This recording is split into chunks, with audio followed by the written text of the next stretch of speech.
नमस्कार प्रिय विद्यार्थियों, ऑनलाइन क्लास में आपका हार्दिक स्वागत। आज अपन पढ़ रहे हैं पादप तंतु रुई। पादप तंतु रुई कहाँ से प्राप्त की जाती है? तो रुई कपास के पादप से प्राप्त की जाती है। रुई कहाँ से प्राप्त की जाती है? कपास के पादप से प्राप्त की जाती है। कपास की खेती काली मृदा व उष्ण जलवायु क्षेत्र में की जाती है। पूछ लिया जाए कि कपास की खेती किस क्षेत्र में की जाती है, तो आप क्या कहेंगे? जहां पर काली मिट्टी पाई जाती है या उष्ण कटिबंधीय क्षेत्र है, उष्ण क्षेत्र है, उष्ण जलवायु वाला, उस क्षेत्र के अंदर कपास की खेती की जाती है। इसी तरह कपास का वैज्ञानिक नाम क्या है? गॉसिपियम स्पीशीज, यानी गॉसिपियम इसका वंश है, स्पीशीज यानी यहाँ पर प्रजाति है अलग अलग प्रकार की। तो गॉसिपियम की अलग अलग प्रकार की प्रजातियां पाई जाती है। कपास का फल नींबू के आकार का होता है और यह फल जब पूर्ण रूप से परिपक्व हो जाता है, यानी फल पूर्ण रूप से पक जाता है तो फट जाता है और उसमें से बीज और जो रुई है बाहर निकलना प्रारंभ हो जाती है और ऐसा लगता है कि खेत के अंदर सफ़ेद परत बिछ गई है, यानी हिम जम गया है। हिम का मतलब बर्फ जम गई है, इस प्रकार से ऐसा लगता है। इसी तरह कपास को सफ़ेद सोना भी कहा जाता है। क्या कहा जाता है? कपास को सफ़ेद सोना कहा जाता है। तो कपास का फल नींबू के आकार का होता है। फल पूर्ण रूप से परिपक्व होने के पश्चात फट जाता है, वह रुई दिखाई देने लगती है। खेत में श्वेत परत दिखाई देने लगती है, जैसे खेत हिम से ढक गया हो। इसीलिए इसे कपास को क्या कहते हैं? सफ़ेद सोना भी कहा जाता है। अगला है बिनोला। बिनोला किसे कहते हैं? कपास के बीजों को बिनोला कहते हैं। कपास के बीजों को क्या कहते हैं? बिनोला कहते हैं। कपास ओटना किसे कहते हैं? तो कपास के बालों यानी रेशों को हाथों द्वारा प्राप्त किया जाता है, जिन्हें हस्त चयन विधि कहते हैं। और इसके पश्चात कपास से बीजों को कंकतन विधि द्वारा पृथक किया जाता है और इस प्रक्रिया को कपास ओटना कहा जाता है। क्या कहा जाता है? कपास ओटना कहा जाता है।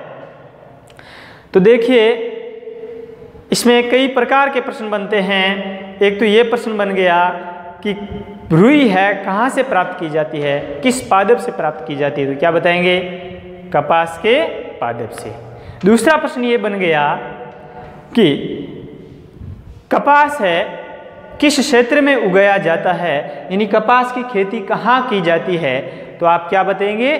जिस क्षेत्र में, यानी जहाँ पर काली मिट्टी पाई जाती है और काली मिट्टी के साथ साथ में या वहाँ पर उष्ण जलवायु हो, ऐसी जलवायु के अंदर कपास की खेती की जा सकती है और वहाँ पर उत्पादन किया जा सकता है।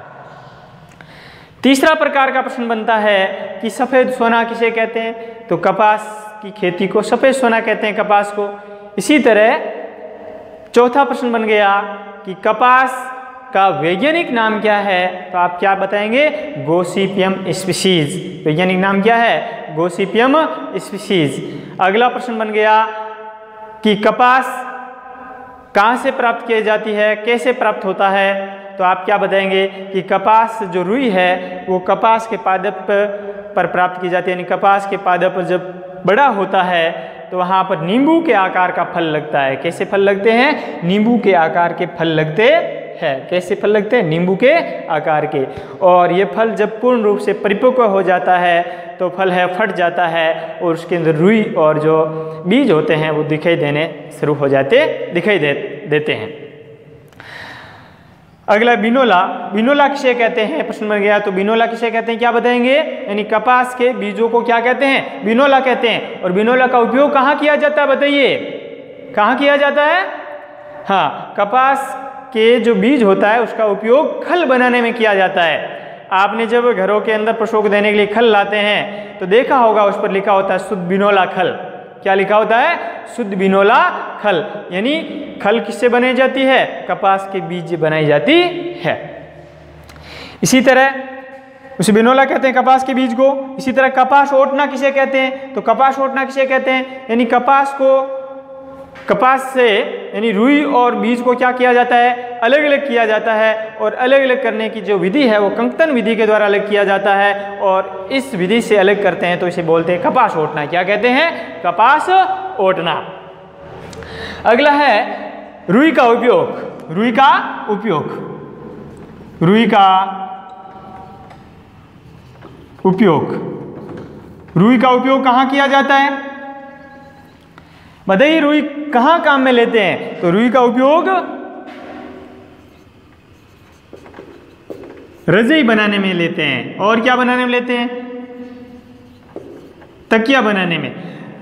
रजाई, तकिया, गद्दे आदि बनाने में इसका उपयोग किया जाता है। इसके अलावा इससे क्या करते हैं, धागे बनाए जाते हैं, इसे काता जाता है, कताई की जाती है रेशों से, और धागे बना करके धागों से क्या बनाया जाता है, वस्त्र बनाया जाता है।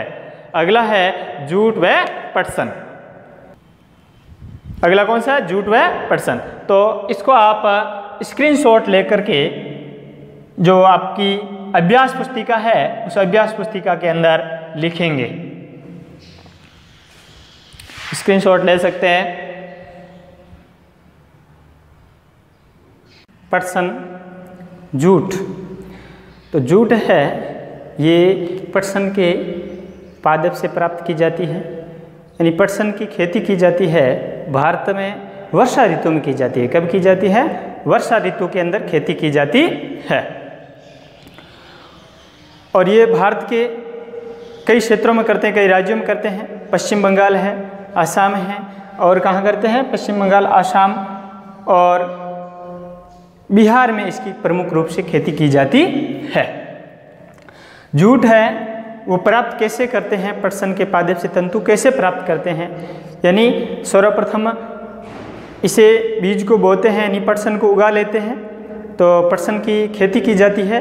जब पुष्पन अवस्था में आते हैं, यानी पुष्प निकलना शुरू हो जाते हैं पटसन के, तो उसे काट दिया जाता है। क्या कर दी जाती है, कटाई कर दी जाती है, और काट करके उसे क्या करते हैं, कटाई करके एक इस प्रकार से बड़ा सा बनी हुई होता है टब, यहाँ पर हम टब लिया है, इसी तरह बड़ा बहुत बड़ी खेलियाँ बनी होती है, और उसके अंदर पानी भरा होता है, और पानी के अंदर इसे पटसन के तंतुओं को डाल देते हैं, सॉरी पटसन तंतु नहीं, पटसन के तने को डाल देते हैं। जब पटसन के तनों को डाल देते हैं और 6-7 दिन तक रहता है तना, कुछ दिनों तक रहता है, 6-7 दिन तक रखा जाता है, तो ये जो तना है वो गल जाता है, और शेष इसके अंदर क्या रह जाता है, तंतु रह जाते हैं। क्या रह जाते हैं, तंतु रह जाते हैं, और तंतुओं को हाथों के द्वारा वापस बाहर निकाल लिया जाता है। इसके अंदर इस प्रकार से भिगो देते हैं पटसन तंतु, जो भी तना है, तने को भिगो देते, तना ये गल जाता है, धागों में परिवर्तन होता है, इसे हाथों के द्वारा बाहर निकाल दिया जाता है। फिर इसे कताई कर ली जाती है, यानी कताई करना मतलब इस रेशों से धागा बनाया जाता है, और धागों से वस्त्र बना लिया जाता है। क्या बना लिया जाता है, वस्त्र। तो इसका उपयोग कहाँ किया जाता है, उपयोग इसका करते हैं वस्त्र बनाने में, बोरियां बनाने में, बैग बनाने में आदि इसका उपयोग किया जाता है। तो देखिए पादप तंतु, जूट, पटसन, तो पटसन तंतु है ये पटसन पादप के तने से प्राप्त किया जाता है। कहाँ से प्राप्त किया जाता है, तने से प्राप्त किया जाता है। पूछ लिया जाए पटसन यानी जूट है कहाँ से प्राप्त की जाती है, पादप का कौन सा भाग से प्राप्त की जाती है, तो पादप का कौन सा भाग होता है, तना, तने से प्राप्त की जाती है। अगला है भारत में इसकी खेती वर्षा ऋतु में की जाती है। कब की जाती है, वर्षा ऋतु में की जाती है।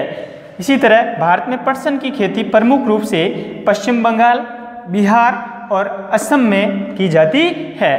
तो प्रश्न पूछ लिया जाए भारत के अंदर पटसन की खेती किस ऋतु में की जाती है, तो आप क्या बताएंगे, वर्षा ऋतु में की जाती है। और अगला प्रश्न बन गया कि भारत में कौन कौन से राज्य के अंदर प्रमुख रूप से पटसन की खेती की जाती है, तो वह है पश्चिम बंगाल, बिहार और असम। अगला जूट प्राप्त करने की विधि। तो जूट प्राप्त करने की विधि यानी जूट से रेशे कैसे प्राप्त किया जाए, पटसन के पादप से रेशा कैसे प्राप्त किया जाए, उसकी क्या विधि है। तो देखिए पटसन के पादप को पुष्पन अवस्था में काट देते हैं और फसल कटाई के पश्चात पादपों के तनों को कुछ दिनों तक जल में डुबाकर रखते हैं। ऐसा करने पर तने गल जाते हैं और पटसन तंतुओं को हाथों से पृथक कर लिया जाता है, यानी इस खैली से बाहर निकाल लिया जाता है। और फिर इससे क्या बना दिया जाता है, धागे, यानी कताई कर ली जाती है जिसे धागा बनाया जाता है। और धागों से क्या बनाया जाता है, वस्त्र बनाया जाता है। और वस्त्र के अलावा क्या बनाते हैं, बोरियां, बैग आदि जूट से बनाए जाते हैं। आज के वीडियो में इतना ही। धन्यवाद।